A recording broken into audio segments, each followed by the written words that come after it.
भाई साहब फाइनली बहुत से लोगों को पता चल गया होगा कि इस मूवी का नाम ओजी क्यों है। मतलब कैसे कैसे कोई बंदा अपने मूवी को इस लेवल पर ले जा सकता है जहां पर कि मैं बात कर रहा हूँ सिर्फ और सिर्फ मेरे जैसे एक प्रॉपर मास ऑडियंस की। मतलब जो उम्मीदें हमने वॉर 2 कूली से लगाई थी वो काम यहाँ पर ओजी कर गई है हमारे लिए, और साथ में ये बता गई है कि ओजी तो ओजी है ही, प्लस उनके साथ एक और बंदा है जो कि ओजी से पहले ही सुजीत के इस यूनिवर्स की नींव रख चुका है। जहां पर कि मैं किस बंदे की बात कर रहा हूँ आप अच्छी तरह से जानते हैं, द रियल स्टार प्रभास, जिन्हें जोड़ दिया है सुजीत ने द ओजी के साथ। वो भी ऐसे वैसे नहीं बल्कि इस यूनिवर्स में सिद्धार्थ नंदन साहू और ओजी के बीच में एक प्रॉपर कनेक्शन होने वाली है। और जिस तरह से मूवी में फैमिली और उनके इमोशन को दिखाया गया है, सुजीत के लिए बहुत ज्यादा मुश्किल नहीं होगा साहू और ओजी को एक साथ दिखाना। इसीलिए सब कुछ जानेंगे आज की इस वीडियो में, क्या है ओजी और साहू के बीच का कनेक्शन, असल में ओजी है कौन, क्योंकि बहुत से लोगों ने ध्यान नहीं दिया होगा। बट ओजी के बारे में हमें कुछ नहीं बताया गया कि वो कौन है, उसकी रियल फैमिली कौन है, क्या वो इस समुराई मास्टर का बेटा है या फिर वो बस इनका एक स्टूडेंट था। बट इन सबसे पहले मैं आपको बता दूं कि जो गलती शायद आपने साहू के समय किया था वो गलती आप यूट्यूब पर रिव्यूज देखकर ओजी के साथ बिल्कुल मत करना, क्योंकि मूवी के अंदर पवन कल्याण और सुजीत ने जो मास फैन सर्विस दी है उसके आसपास शायद ही 2025 की कोई मूवी आती भी होगी। इसलिए मेरा कहना तो यही है कि मूवी के रिव्यू पर ध्यान मत देना। अगर मूवी देख लिए तो ठीक है, नहीं तो सिनेमा घर जाओ, मूवी देखो और फिर डिसाइड करो। बाकी अगर फिर भी कंफ्यूज हो इस मूवी को लेकर तो मैं किस दिन काम आऊंगा। इसीलिए बिना वक्त बर्बाद किए शुरू करते हैं। तो मूवी की कहानी की शुरुआत होती है जापान से, जो कि अभी विश्व युद्ध से जूझकर बिखरा ही होता है कि तभी एक अंडरवर्ल्ड का बहुत बड़ा डॉन यंग अगुजा इसी मौके का फायदा उठाकर पूरे जापान पर अपना दबदबा बनाना चाहता है, जो कि अपना सबसे बड़ा दुश्मन मानता है समुराई के लोगों को, जो कि एक योद्धा वर्ग के लोग होते हैं जिनका काम ही होता है समाज की सेवा करना, लोगों को प्रोटेक्ट करना। और ये सभी लोग कटाना, मार्शल आर्ट्स, तलवारबाजी और ऐसे बहुत सारे फील्ड के मास्टर होते हैं। और इसीलिए जापान का ये अंडरवर्ल्ड का डॉन समुराई के लोगों को निशाना बनाना शुरू करता है, जहां पर कि समुराई के लगभग योद्धा अंडरवर्ल्ड के इस डॉन के हाथों मारे जाते हैं। बट कुछ लोग बहुत ही मुश्किल से सरवाइव करके बचकर निकल जाते हैं, जो कि फिर बाद में एक सीक्रेट सोसाइटी क्रिएट करते हैं और फिर से लोगों को समुराई बनने की ट्रेनिंग देना स्टार्ट करते हैं। और जैसे ही उनकी ट्रेनिंग पूरी हो जाती है, अगेन समुराई के ये सभी लोग अंडरवर्ल्ड के उस डॉन पर हमला कर देते हैं, जहां पर कि पहले तो समुराई के योद्धा इस डॉन पर भारी पड़ते हैं, बट फिर अंत में हार समुराई की ही होती है। और इस बार समुराई पूरी तरह से टूट जाती है। मतलब कोई भी वॉरियर नहीं बचता है सिवाय एक के, जो कि चाह कर भी कुछ नहीं कर सकता था। इसीलिए वो भी बाकी लोगों की तरह ही जापान से बाहर निकलना ही बेहतर समझता है, जहां पर कि अब सिर्फ उसी अंडरवर्ल्ड के डॉन का राज होता है। इसीलिए वो जापान से इंडिया जा रहे एक जहाज पर चढ़ता है, जहां पर कि होते हैं अपने प्रकाश राज, ऐश, सत्यादादा, और उनकी वजह से ही वो इस जहाज पर चढ़ पाता है। जहां पर कि वो जापान में हुए इस गैंग वार के वजह से ही बॉम्बे वापस जा रहे होते हैं जापान से बहुत सारा गोल्ड लेकर। जहां पर कि होता कुछ ऐसा है कि जिस गोल्ड को लेकर प्रकाश राज बॉम्बे जा रहे होते हैं, देर रात को उसे चुराने के लिए कुछ गुंडे उनके जहाज पर चढ़ जाते हैं, जहां पर कि प्रकाश राज तो लोगों की जान को बचाने के लिए अपना पूरा गोल्ड उन गुंडों को देने के लिए तैयार हो जाते हैं। बट तभी जापान से आया वो बंदा, यानी कि वो इकलौता समुराई वॉरियर, गुंडों पर हमला कर देता है और उन्हें मार देता है, और प्रकाश राज के पूरे गोल्ड को उन गुंडों से बचा लेता है, जिससे कि प्रकाश राज बॉम्बे में एक पोर्ट बनाना चाहते हैं ताकि ज्यादा से ज्यादा लोगों को काम मिल सके और उनका घर बार चल सके। और यही बात उस समुराई योद्धा के दिल को छू जाती है। इसीलिए वो प्रकाश राज से इनाम में गोल्ड के बदले उनका साथ देने का फैसला करता है कि प्रकाश राज अपने लोगों के लिए एक पोर्ट खड़ा करे, उनकी मदद करे, बदले में ये बंदा उनके लिए उनके पीछे हमेशा खड़ा होगा। जहां से मूवी की कहानी पूरी तरह से बॉम्बे पर शिफ्ट हो जाती है, और फिर सालों बाद प्रकाश राज का ये पोर्ट का काम उनका बेटा देखने लगता है। जहां पर कि होता कुछ ऐसा है कि प्रकाश राज का जो पार्टनर होता है, जो कि जापान से उनके साथ ही बॉम्बे आता है, वो तो पास्ट में प्रकाश राज को धोखा देने की और उनके बिजनेस पर कब्जा करने की कोशिश तो कर ही चुका होता है। अगेन उसका बेटा भी उसी की तरह होता है, जिम्मी, जो कि प्रकाश राज के पोर्ट पर अपने लिए कंटेनर उतरवाता है जिसमें कि RDX होता है, और सवाल जवाब करने पर वो प्रकाश राज के बेटे को ही गोली मार देता है। जिसके बाद ही ओजी मूवी की कहानी पूरी तरह से बदल जाती है, क्योंकि ये बंदा जिस कंटेनर को प्रकाश राज के पोर्ट पर बिना किसी के इजाजत के उतरवाता है, वो कंटेनर ओमी का होता है, जो कि मूवी में एक बहुत बड़ा आर्म्स डीलर होता है। और वो इंडिया के दुश्मन के साथ मिलकर इस कंटेनर में आए हुए RDX से इंडिया के 9 जगहों पर बॉम्ब ब्लास्ट प्लान करता है, जहां पर कि ये सब कुछ इस बंदे का प्लान होता है, जो कि बहुत आराम से सक्सेसफुल हो भी जाता अगर जिम्मी प्रकाश राज के बेटे को नहीं मारता। क्योंकि जैसा कि ये समुराई योद्धा प्रकाश राज को वादा करता है कि वो हमेशा उनके पीछे खड़ा रहेगा। इसीलिए पास्ट में जितनी बार भी प्रकाश राज और उनकी फैमिली पर कोई भी मुसीबत आती थी तब वो समुराई योद्धा हमेशा प्रकाश राज और उनकी फैमिली को उस मुसीबत से बाहर निकालता था, जो कि कोई और नहीं बल्कि होते हैं अपने ओजी पवन कल्याण, जिनका पूरा नाम मूवी में होता है ओजस गंभीरा, जिनका पास्ट बहुत ही ज्यादा ब्रूटल दिखाया गया है, बहुत ही ज्यादा मतलब बहुत ही ज्यादा। वो प्रकाश राज और उसकी फैमिली के खिलाफ उठे सभी हाथों को काट देता है। मतलब कुल मिलाकर जब वो प्रकाश राज के साथ बॉम्बे आते हैं तो वो बॉम्बे को लाल कर देते हैं, और यही रीजन होता है कि मूवी के अंदर प्रकाश राज के दुश्मन, वहाँ की गवर्नमेंट, वहाँ की पुलिस तक गंभीरा के नाम से डरती है। जहाँ पर की मूवी में एक पुलिस स्टेशन का सीन भी है, जो कि भाई साहब मूवी देखते वक्त हमें एक अलग ही लेवल की गूज़बम्प से भरी हुई फैन सर्विस देती है।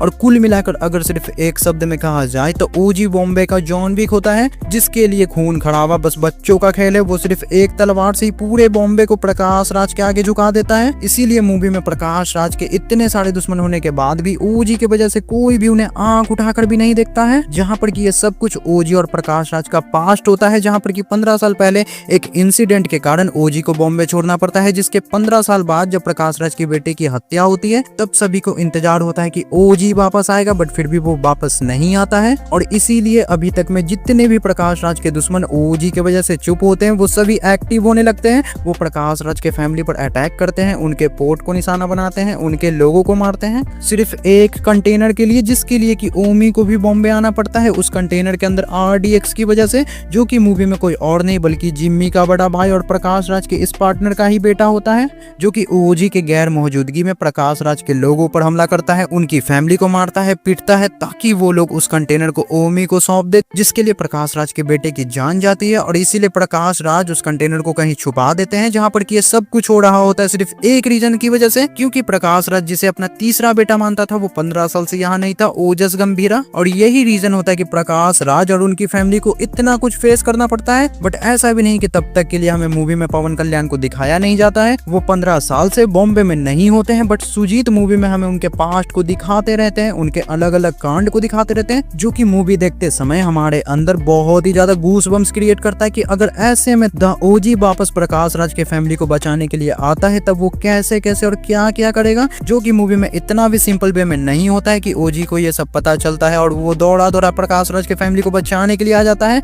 बल्कि यहाँ पर सुजीत एक इंसिडेंट को प्लान करते हैं, जिसके कारण ओजी को वापस बॉम्बे आना पड़ता है, जहाँ पर कि होता कुछ ऐसा है कि ओमी गंभीरा की वाइफ को मार देता है, और मरते मरते उसकी वाइफ उसे बता देती है कि प्रकाश राज की जान खतरे में है, जिसका मतलब ओजी को इसके बारे में कुछ नहीं पता होता है कि प्रकाश राज की फैमिली पर इतनी बड़ी मुसीबत आई हुई है, वरना ओजी बॉम्बे वापस जरूर आता, बट देर से ही सही। बट जैसे ही ओजी को प्रकाश राज के बारे में पता चलता है वो उन्हें इस जंगल से ही बचा लेता है, जहाँ का फाइट सीन भाई साहब, मतलब इस सीन में जो फाइट सीन दिखाई गई है पवन कल्याण का इससे अच्छा इस्तेमाल शायद ही कोई डायरेक्टर कर सकता था, जिसके लिए सुजीत की जितनी तारीफ की जाए कम है। इसीलिए तो मूवी को मिक्स रिव्यू मिलने के बाद भी सोशल मीडिया पर ये मूवी की हाइप 7वें आसमान को छू रही है, जहाँ पर की मूवी की कहानी तो बस इतनी सी ही है कि ये सब कुछ शुरू होता है प्रकाश राज के बेटे के मर्डर से, बट इसी मर्डर के कारण ओजी को वापस आना पड़ता है, ओमी को बॉम्बे आना पड़ता है, जहाँ पर कि वो ओजी के हाथों शायद मारा जाता है, और इसी मर्डर के कारण ही ओजी इतना बड़ा बॉम्ब ब्लास्ट भी रोक पाता है, जहाँ पर कि ये सब कुछ बढ़िया होता है, मूवी सही दिशा में जा रही होती है।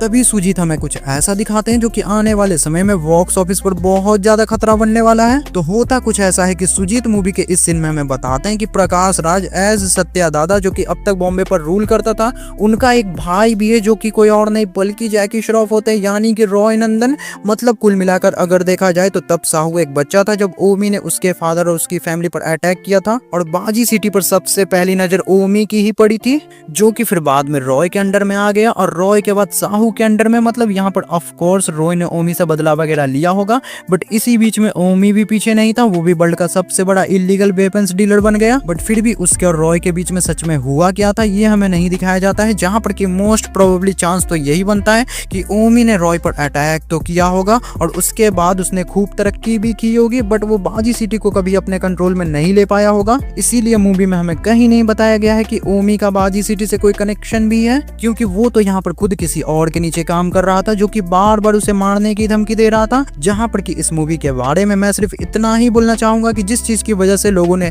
साहू को क्रिटिसाइज किया था कि मूवी में बहुत कुछ एक साथ चलता है, मूवी में इतने सारे ट्विस्ट है कि मूवी अपने मेन कहानी से ही भटक जाती है। अगेन सुजीत ने उसे और भी बड़े लेवल पर प्लान किया है, जहाँ पर कि साहू अभी एक बच्चा है, बट जब ओजी की कहानी आगे बढ़ेगी तब तक साहू बड़ा हो चुका होगा। और जैसा कि मूवी के एंडिंग में हमने देखा, प्रकाश राज की पूरी फैमिली को ही ओमी के खिलाफ एक साथ लड़ना पड़ता है। अर्जुन दास के कारण ही ओजी की बेटी की जान बच पाती है और अभी प्रॉब्लम खत्म नहीं हुई है। जहां पर कि अगर आपको पता नहीं है तो मैं आपको बता दूं कि ओमी सिर्फ एक मोड़ा था। ये बॉम्ब ब्लास्ट का पूरा प्लान इस बंदे का था जो कि अभी भी जिंदा है और अगेन वो इंडिया को मिटाने की साजिश जरूर करेगा। और इस बार उसका साथ ये बंदा भी देगा जिसे बहुत लोगों ने नहीं पहचाना होगा। तो ये बंदा कोई और नहीं बल्कि यंग अगूचा है, जिसने समुराई का अंत किया था, जिसमें से सिर्फ एक गंभीरा ही बच पाया था। और फिर बाद में गंभीरा ने ही इस बंदे को पूरी तरह से बर्बाद कर दिया था। और इस बार उसने इस डॉन के सभी लोगों को ढूंढ ढूंढ करके मारा था, जिसके चलते इसकी हालत आज ऐसी है कि वो इस बंदे को भी वार्न करने आया है कि ये लोग जिसे सिर्फ एक छोटा मोटा गुंडा क्रिमिनल समझ रहे हैं, वो ओजी है, द रियल ओजी, असली गैंगस्टर। इसीलिए मूवी के सेकंड पार्ट में ये दोनों हमें एक साथ गंभीरा के खिलाफ देखने को मिल सकते हैं, जहां पर कि शायद मूवी में हमें साहू भी देखने को मिल सकता है, क्योंकि जिस फैमिली को ओजी प्रोटेक्ट कर रहा है वो उसकी फैमिली से पहले साहू की फैमिली है। और ऐसे में जब ये लोग प्रकाश राज और ओजी के लिए आएंगे तब साहू का होना जरूरी होगा,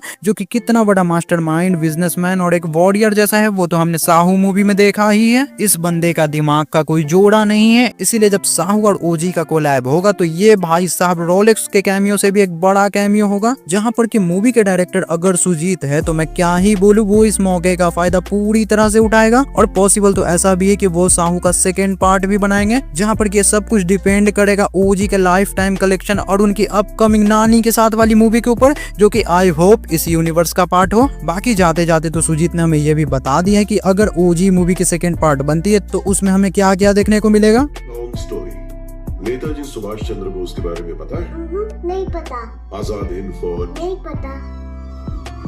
तो भाई साहब इसे कहते हैं एक प्रॉपर मास सिनेमैटिक यूनिवर्स। बाकी हर बार की तरह मेरी ये वीडियो यहीं पर खत्म नहीं होगी, क्योंकि ओजी मूवी में भी ऐसा बहुत कुछ है जिस पर कि अभी चर्चा करना बाकी है। इसीलिए बहुत ही जल्द हम मिलेंगे किसी नेक्स्ट वीडियो में। तब तक के लिए देखते रहिए मिस्टर अल्टर।